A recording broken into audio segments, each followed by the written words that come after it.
took on English titles. They discarded the Spanish names, even the African ones that some of them had, and took on English titles. Now, so in this book entitled Nature Knows No Color Line by J.A. Rogers, who was a black scholar, by the way, who did much travel throughout Europe, he discovered many unknown facts about the blacks that ruled Europe for 1,000 years. We want to go to page 65. Read that one line in the middle. The Negro came first to the Indies from Spain, not from Africa. You hear what he wrote? The Negroes came first to the Indies from Spain, from Spain, from Spain. Why? Because they ruled Spain. We ruled Europe for almost 1,000 years. Some of you thought, Africa, we was only in Africa. You don't know no history. Just shh, be quiet, listen, and learn. Now, it's amazing. That's madness. This is amazing. That's some utter bewitching. So we just left Harvard University. So guess where we're going now? Now we're going to Oxford. Oxford. We're going to Oxford University. Let's see what Oxford has to say.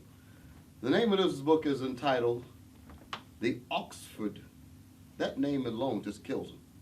The Oxford Illustrated History of Medieval Europe by George Holmes. Well, don't be wiped out by the white picture on the front. This is all a lie. But you have to go inside the book. Let's open up the secret treasures and let's see what they have hidden inside Augsburg, Germany. The Augsburg Cathedral. Let's take a look. And let's see will the real truth come out.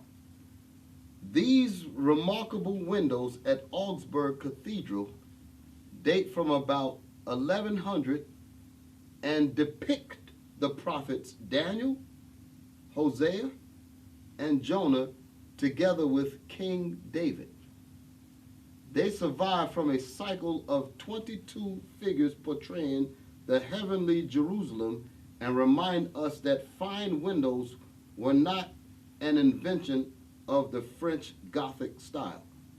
So you're going to learn a couple of things that's letting you know that the original Goths were black. Right, and we're not white, because right now, you know what they think? That white people invented Right. These type of windows that they see on churches. It says, no, don't think that. So let's take a look. So name them, who are these people? This right here with the crown, that's King David. This one here on the here. This one right here is Jonah. The second one. This one here is Daniel. And who did they say the other one was? Hosea. Yep. All black people. On these stained glass windows. Stained glass windows in Augsburg Cathedral. That's in Germany. So now, it's interesting because remember J.A. Rogers, in the book we just looked at earlier, showed coats of arms of Negro families in Germany. That was one of those families. And look, there's more evidence. This is ridiculous. This is something. But what this goes to show you that your scholars have lied. Right. That's what this shows you. Here we come from, we go to Harvard and we see black images. We go to Oxford University and what we find, black images. Right. Now we're going into this book entitled The Icon. It's a very heavy book, quite expensive. It says the Byzantine tradition in Europe, Russia, and the Near East through 7 major epochs. I'm going to read something out of this book that's going to describe pretty much. What page are you? I'm on page 11. Okay. This is in the section entitled The Icons of Constantinople. And this section of the book was put together by Kurt Weitzman. And he writes concerning iconoclasm. This was what the elder was bringing up earlier concerning about iconoclasm, the destruction of imagery. Iconoclasm. Venetian looting in 1204 and the sack by the Turks in 1453 are the main reasons why only very few icons have survived in Constantinople proper. So it mentioned 1453. That's when the Renaissance began, and they began conquering us and kicking us out of Spain, Portugal, and various other lands. Exactly.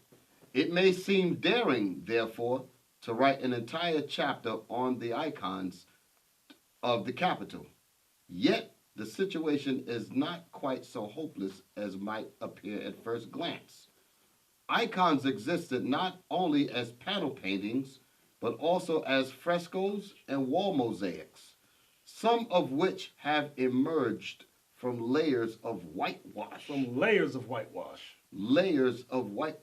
of which have emerged from layers of whitewash to give an undiluted impression of the highest achievement of Constantinopolitan art.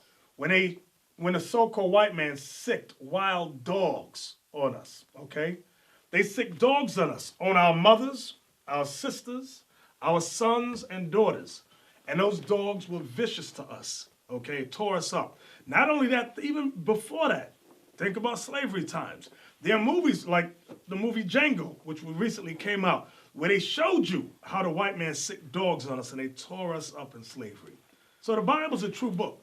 The Bible is the only true book that identifies who we are in history. Now, let's go back to Genesis, chapter 49 and verse 8 again.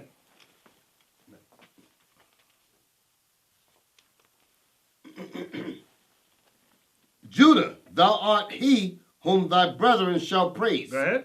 Thy hand shall be in the neck of thine enemies. Right, so the hand of Judah would be in the neck of their enemy, which is in their headquarters, which is land of the north, North America, with Edom. Choking out the lies, choking out all the injustices that this man has done to us. Okay, read. Thy father's children shall bow down before thee. Why will our father's children, the father's children are the other 11 tribes, why would they bow down before Judah? Because Judah would bring out the truth in these last days, okay? So, now we're going to go into this historical book entitled Lost Tribes in the Promised Lands. And the reason why I want to go into this book here is because the last verse that we just read, the bottom line, where it said, thy father's children shall bow down before thee, this particular book deals with that section of the verse. On page 364, in this book entitled Lost Tribes in the Promised Lands, it gives some explanation to what the prophecy is talking about in Genesis 49. It speaks of an Indian tribe, it speaks of an Indian guide who guided this man named Montezinus to meet with who he had said his brothers were, the Israelites. So this Indian guide led Montezinus over to them.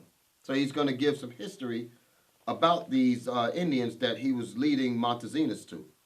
And he says, his ancestors, to their eternal shame, had indeed made war on them and persecuted them. Only the sorcerers of his tribe had perceived that they were a special people and had given warning that they should be left alone. The God of these children of Israel is the true God, they had said.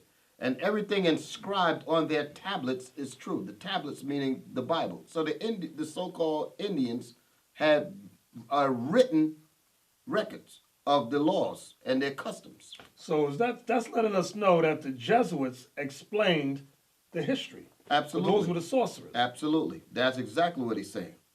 So he says, and everything inscribed on their tablets is true. At the end of days, they will be lords of all the nations of the earth. One nation will come bringing many things to this land. That's the part of this history that correlates with the biblical scripture. When it says, thy father's children shall bow down before thee, that's what this is talking about. I'm going to read that statement again. My land, and parted my land. We read a while ago, a few minutes ago, Ezekiel 36 verse 5. It says about Idumea would take the land. Who's Idumea? The so-called white man. That's 1948. Now when it says parted, who else?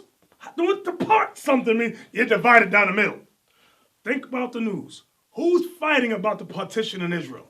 Idumea, the so-called white man who says, Ani Yehudi, Ani Yehudi. And who else? The Palestinians, the Arabs. Read on.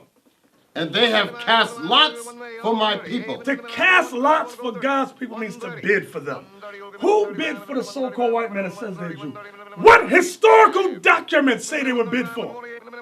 I know our people was bid for. on the auction slave blocks. That's right. Come on. And have given a boy for an harlot. What boy amongst the so-called white man that claims to be Jewish, how are they made into harlots? They would never. What happened with us, though? They made the black boys into what? Breeders. Because slavery was big business. Read. And sold a girl for wine. What little white girl who claims to be Jewish was ever sold for wine? Name one! Not near one. But which of us was sold for wine? Our women, our daughters, our nieces was sold for wine. That's historically documented. Read. That they might drink. That they might drink, meaning party and commit adultery. Read. Yea, and what have ye to do with me, O Tyre and Zidon? Tyre and Zidon are two great African countries. Read. States. And all the coast of Palestine. Who's the Palestine? The Palestinians, the Arabs. Come on. Will ye render me a recompense? Will you judge God? Will you give him a payback for him choosing us and not you? And if ye recompense me swiftly and speedily, will I return your recompense upon your own head. What was the recompense they did to God? They scattered us. They sold a boy as a harlot. They sold a girl for wine. They cast lots for us. Read. Because ye have taken my silver and my gold, and carried into your temples my goodly pleasant things. They robbed us. They robbed us. They robbed us. Come on. The children also of Judah. Wait, does it say Africans? The children also of Judah. The children also of Judah. Listen, black man, because you are not Afro-American. You are not African-American. You are Judah. Read. And the children of Jerusalem. Read the whole verse again. The children also of Judah and the children of Jerusalem have ye sold unto the Grecians. Who's the Grecians? The white man. So Tyre and Zidon are Africans. And it's mentioned with the whole coast of Palestine, the Arabs, have you sold unto the Grecians. What is that talking about? The Atlantic slave trade, okay? Because it was the Africans and the Arabs in conjunction who sold us to the white man. That's historically accurate, historically documented. What are we reading? The Holy Bible. This is your history book, black man. This is the one true book. Believe it. Go ahead. That ye might remove them far from their border. Right, they removed us far from our border. Now, I'm going to go into this book here, From Babylon to Timbuktu, written by Rudolph R. Windsor, okay? I want to go to page 133, right here where it says before. This is in a book entitled From Babylon to Timbuktu. We're going to read from page 133.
Shalom, Israel. I'm Elder Nathaniel of Israel United in Christ.